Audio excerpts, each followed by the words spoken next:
ఎక్కడైనా ల్యాండ్ పై ఇన్వెస్ట్ చేయాలని అనుకుంటున్నారా? అయితే ఫ్యూచర్ సిటీలో ఇప్పుడే ల్యాండ్ పీస్ పెట్టుకోండి. పూర్తి వివరాలకు మాకు కాల్ చేయండి.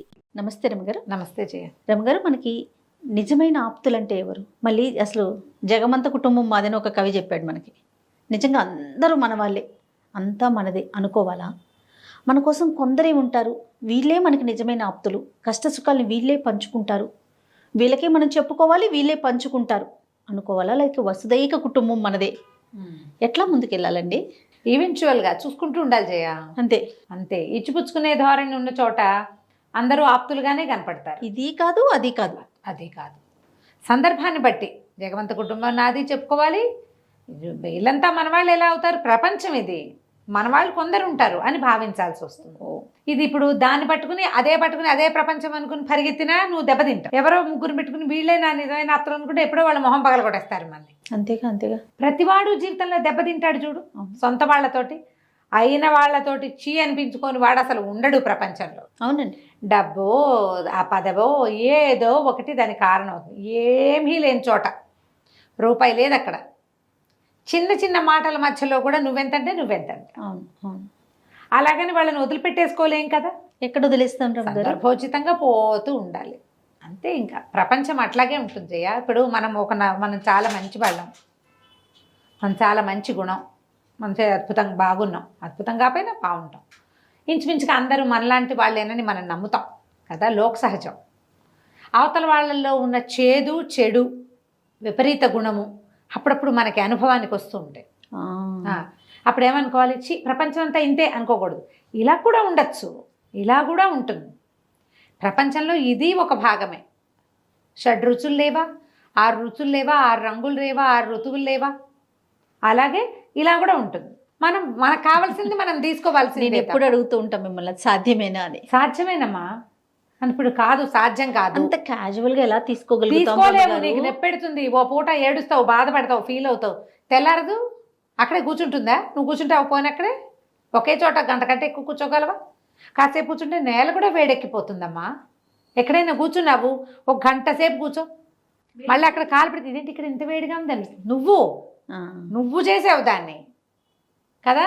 నువ్వు ఒకే భావం మీద ఉంటే నువ్వేమవుతావు? నువ్వు రోజు తీపే, రోజు కారమే, రోజు ఒట్టెనమే నువ్వు తినగలవు? వదిలేయాలి అంటారు, మూవ్ ఆన్ అవ్వాలి. ఇలా అండి, అలా ఉంటేనే నడుస్తాం మనం ముందుకెళ్ళకపోతే నువ్వు అక్కడే ఉంటావు కదా. ఒక మంచి చందమామ కథ, ఆప్తులు ఎవరు, ఆ కథ పేరే అది. పూర్వం ధర్మదత్తుడు అని ఒక వ్యాపారస్తుడు ఉండేవాడు. కోట్లకి పడగెత్తాడట. ఆయన సంపాదించాడు. 2 కొడుకులు, 2 కోడళ్ళు, 100 మంది మనవలు, భార్య. ఓ పెద్ద చాలా కుటుంబం ఇది. వ్యాపారం ఎంతో, వాళ్ళ కజిన్స్ని వాళ్ళని వీళ్ళని అన్ని చోట్ల వ్యాపారాల్లో కుదిర్చాడు. చాలా కోట్లకి పడగలెత్తాడు బ్రహ్మాండంగా. ఈ వ్యాపారాల్లో ఏంటంటే పోటీలు ఉంటాయి. సో మనం సబ్బు తయారు చేసాం, సబ్బు కంపెనీలు ఇంకో 5-6 ఉండవు. మనం షాంపూ చేసాం, ఇంకో 100 షాంపూలు ఉంటాయి. ప్రతిదానికి పోటీ ఉంటుంది. పుట్టగొడుగులే. ఉప్పు పప్పు అమ్మే షాప్ ఒకటి పెట్టాం, ఉప్పు పప్పు షాపులు ఇంకా లేవు. పుట్టగొడుగులు ప్రతిదానికి ఉంటుంది. ఒక్కొక్కళ్ళు గట్టి పోటీ ఇచ్చి నిలబెడతారు. వాడి దశ విశేషమను స్టార్, వాళ్ళ స్టార్ తిరిగింది అంటాం కదా. దశ తిరిగి ఆయన చాలా బాగా సంపాదించాడు. వృద్ధాప్యం వచ్చాక ఆయనకి ఏంటి జీవితం ఎప్పుడు ఇలాగే ఉంటుంది, ఏదైనా చెయ్యాలి అనిపించింది. ఆయనకి ఏమనిపించేది? రాత్రిపూట పడుకున్నప్పుడు నిద్ర పట్టేది కాదు. ఒక వయసు వచ్చాక నిద్రలు పట్టవు కదా. పట్టక ఆ వ్యాపారం గురించి ఆలోచిస్తూ క్రమంగా తనకి పోటీ వచ్చిన వాళ్ళల్లో ఎవరెవరు, వాడి పోటీ వచ్చాడు, వాడిని తొక్కేసాం, వీడిని పోటీ వచ్చాడు, తొక్కేసాక వాళ్ళు ఏమైపోయారు అని గుర్తు రావటం మొదలుపెట్టింది. ఓహో, బాధ కదా, ఒక కష్టమే. వాళ్ళని తొక్కేసాక వాడు కొంత తొక్కాం, మన పెద్ద కొట్టు, పక్క వాడిది చిన్న కొట్టు, అసలు కొట్టే లేకుండా, నామరూపాలు లేకుండా పాడైపోయిన వాళ్ళు గుర్తు రావడం మొదలుపెట్టారు. బాధేస్తోంది ఆయనకి. ఏమిటి, మనం వ్యాపారంలో పైకి రావాలంటే వాడేమన్నా నేలకోలుకు లేక చేసేసేయాలా? అలా గుర్తు చేసుకుంటుంటే ఆయన గుర్తొచ్చింది విశాఖ దత్తుడు. అతను మరణించాడు. ఈయన వ్యాపారంలో పోటీ. వాళ్ళ కుటుంబం ఎక్కడుంది ఎంత ఆలోచించినా వాళ్ళు ఎక్కడున్నారో తట్లా అతనికి. అది వరకు ఆ సందులో ఏదో పెద్ద మేడ వాళ్ళది. ఇప్పుడు ఆ మేడ లేదు.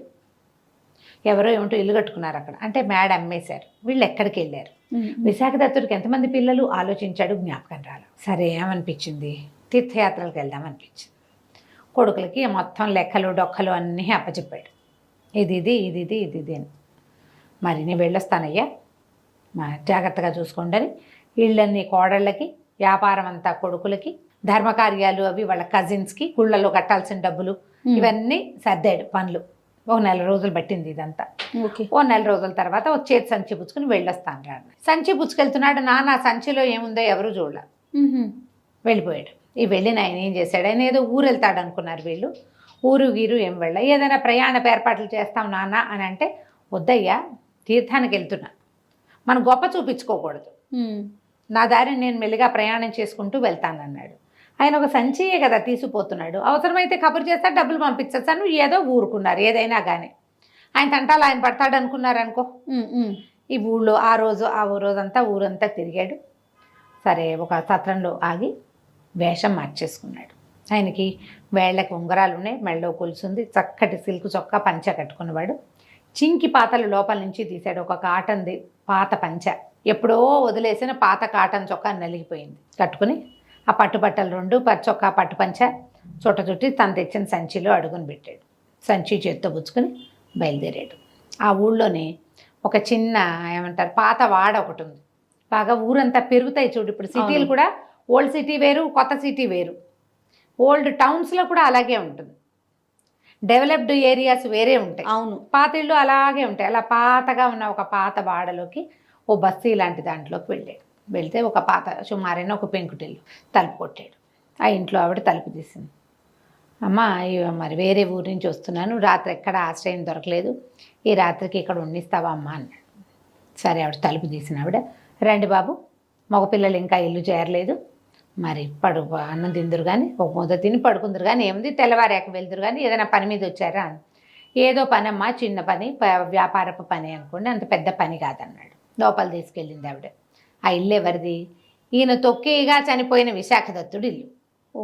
విశాఖదత్తుడు మరణించాక అతని భార్య ఆయన వ్యాపారంలో అయిన నష్టాలన్నీ ఇల్లు వాకిలి అమ్మేసి తీర్చేసుకుని 3 మగపిల్లలు 2 ఆడపిల్లలతోటి ఈ చిన్న బస్తీలో ఉంటుంది.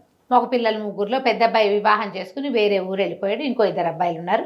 వీళ్ళు ఏదో బయట షాపుల్లో పనిచేస్తున్నారు. ఆవిడ ఏం చేసింది, బాబు ఇంకా బియ్యం పెట్టలేదండి, మరి కాస్త కాళ్ళు చేతులు కడుక్కుని కూర్చోండి అని చెప్పి ఒక గ్లాసుడు మజ్జిగ ఇచ్చింది.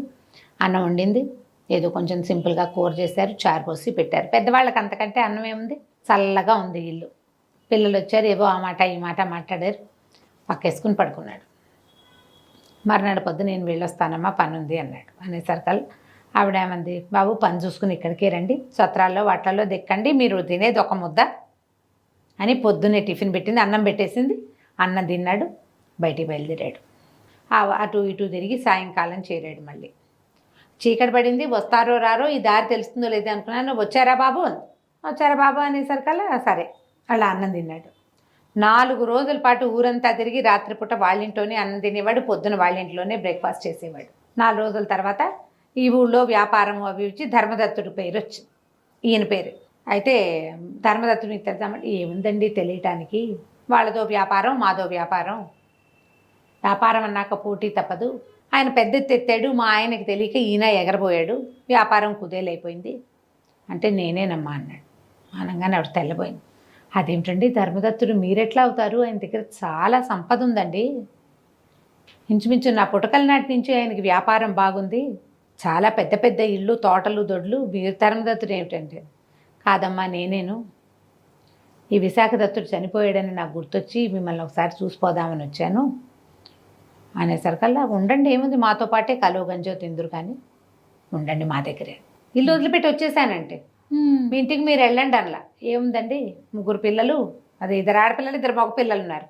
ఆడపిల్లలు పెళ్ళిళ్ళు అవి మెల్లిగా చేస్తాం, పిల్లలు కొంచెం చిన్నపిల్లలు కదా, మనం ఇప్పుడు మేము 5గురికి వండుకుంటున్నాం, మీకు ఒక ముద్ద ఎక్కువేముంది, మీరు ఉండదలుచుకున్న నాళ్ళు ఉండండి, మమ్మల్ని వెతుకుంటూ వచ్చే చుట్టాలు లేరు, పక్కా లేరు, మాకు మా డబ్బు పోయాక ఎవడూ మా దగ్గరికి రాల, ఎవరో ఒక పెద్ద మనిషి వచ్చి మా ఇంట్లో ఉంటుంటే మాకు అంతకంటే ఏం కావాలి, ఏ పెద్ద దిక్కు లేకుండా ఉన్నారు పిల్లలు, మీరు ఇంట్లో మసలటం మొదలుపెట్టాక పెద్దవాడి ఇంట్లో ఉంటే బాగుందనిపిస్తోంది, ఇక్కడే ఉండిపోండి.